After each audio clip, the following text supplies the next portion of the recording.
ជម្រាបសួរបាទពុកម៉ែបងប្អូនទាំងអស់គ្នាបាទថ្ងៃនេះបងប្អូនទាំងអស់គ្នានេះមានស្លប្រហើបងប្អូនទាំងគ្នាបាទស្លស្រុកស្រែយើងមានក្តាមមានខ្យងស្រែក្តាមស្រែបងប្អូននេះ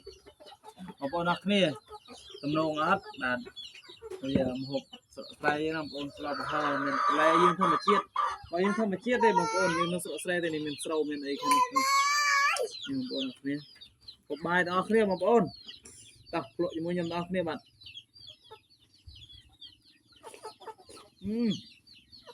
ហើយបងដាក់មួយម៉ាត់នោះ3ម៉ាត់ហើយខ្យងបងបងនេះវិញក្តាមបង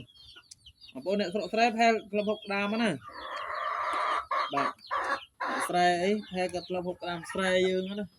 បាទ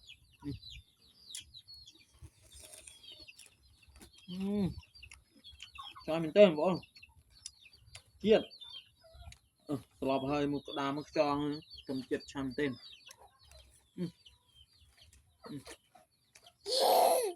្តាមបងក្តាមមួយម៉ាត់ទៀត